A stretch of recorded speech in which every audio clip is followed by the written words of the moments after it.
Hello, and welcome again to the ongoing online versions of Music Humanity. I'm Brad. Okay, today we're going to be dealing with the fallout from sort of the two big models of the early 20th century. Igor Stravinsky, with The Rite of Spring, kind of his intuitive, free-flowing atonality, his approach that he adopted back then.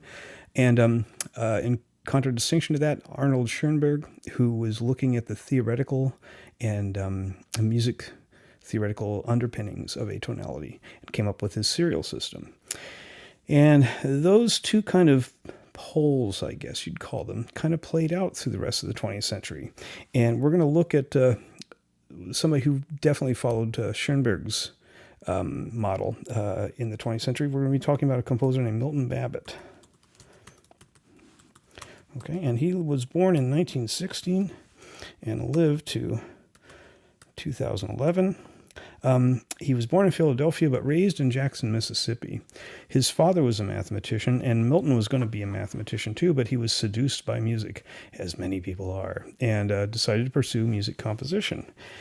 And got a job actually on the faculty of Princeton University, where he'd attended. And basically, Milton is responsible for musical academia as it exists today, along with a couple of guys from Columbia. I'm referring to him by first name because I actually studied with Milton towards the very end of his academic teaching career at Princeton back in the 1980s. He's a character. Anyhow, he was completely enamored of Schoenberg's system because it combined the mathematical aspects of the world that he so loved with his musical aspects that he so loved. And he was able to meld the two of them into a very, very rarefied form of serialism. And let me play you a piece of his. This is his String Quartet number 5. And this is composed using not just the serial system for pitches that Schoenberg was promulgating, but also he applied serialism to articulations, to dynamics, to all the different aspects of music. Again, also following the footsteps of Schoenberg's student Anton Webern, who was applying it to timbre and things like that. But here's a little bit of what Milton's music sounds like.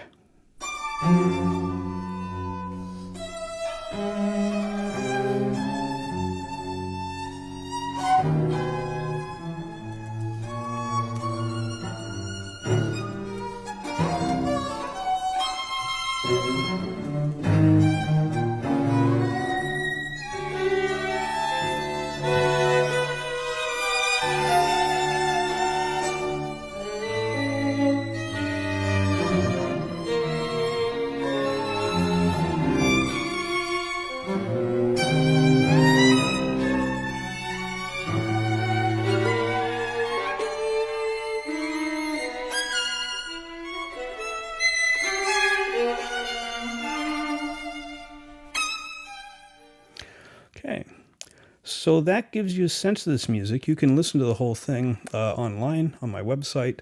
It goes on for about another 30 or 40 minutes, so it's a substantial piece, and Milton wrote a lot of music.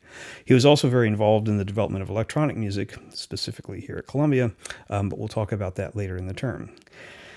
So, like I said, Milton was responsible for getting music installed as an academic pursuit, specifically something that you could major and get a doctorate in. And let me show you an example of his writing and kind of how he was able to accomplish that. This is what he wrote about one of his pieces. The importance of transpositional complementation alone would serve to suggest the systematic operation of inversion designated I, which is definable as complementation mod 12 of each pitch number of S, as opposed to the complementation of the T applied to all pitch numbers of S. Yeah, you get the idea. This is basically, set theory, such as it was. And the operations that he's bringing in from mathematics are set theoretical operations that he applied to the 12-tone set. And it was through those manipulations that he wrote his music. So, pretty dense stuff. Definitely a lot of scientific kind of trappings for this. And again, this somehow gave it legitimate currency in the positivistic academic world of the 1950s. Now, Milton gained a bit of notoriety for this. A lot of people said this music is just extraordinarily difficult to listen to. It's not music. It doesn't do anything for them. It doesn't convey any emotions, all kinds of stuff. So to counter that, Milton published an article in a magazine called Stereo Review, which was a pretty widespread popular magazine for people who were serious about music and listening and such back in the 1960s. And he titled it The Composer as Specialist.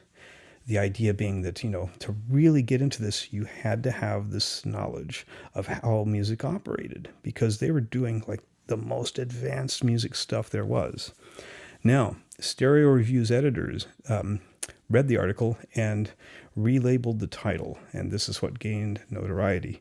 They titled it, Who Cares If You Listen? And that question has been dogging a lot of serial composers, a lot of academic composers for the rest of their lives. And we'll be talking about this in class. But there was obviously a reaction to this hyper intellectual academic music. And we'll talk about that in the next video.